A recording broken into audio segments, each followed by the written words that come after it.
Very good morning to you. Dwight Davis with you for our bird notes this morning. Some thoughts on seeing a Louisiana waterthrush in October. First, the bird is not a thrush. While it does resemble one, it is actually a warbler, but an odd one in a way since it prefers to stay close to the ground rather than flit around in the treetops like most warblers.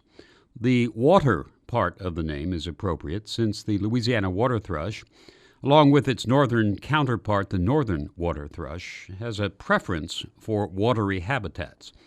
The Louisiana of the name derives from the state where it was first identified, though it nests throughout the South.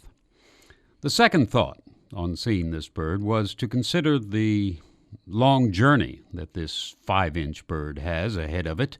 This particular bird, by the way, late in leaving. It's heading toward Mexico and the West Indies, or perhaps as far as South America.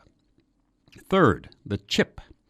This water thrush was not singing his spring song, but proclaiming his presence by a short chip sound.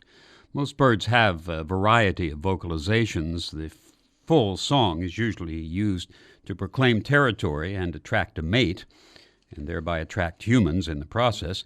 There are shorter, usually less musical calls, too, used for communication.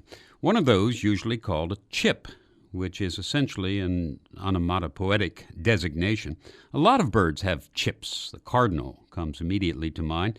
The yellow-rumped warbler's chip is heard from the brush throughout the winter in our area. It's very distinctive. Some experienced birders can identify birds from their short staccato chips. I cannot, for the most part.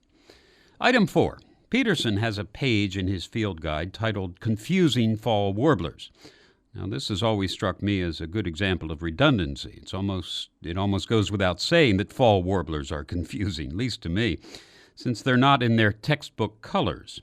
However, the Louisiana waterthrush is not among those confusing fall warblers. He looks pretty much in autumn as he does in the spring. And item 5, the Louisiana waterthrush keeps its plumage in the fall and also its behavior, notably the tail wagging. He shares this wagging or pumping of the tail with several birds, a group called the wagtails, of course, the palm warbler, the spotted and solitary sandpipers, and the ovenbird. And now, and here is the mystery, most of these tail bobbers frequent watery habitats, and several of them have spotted breasts, like the Louisiana waterthrush. And the question is, why?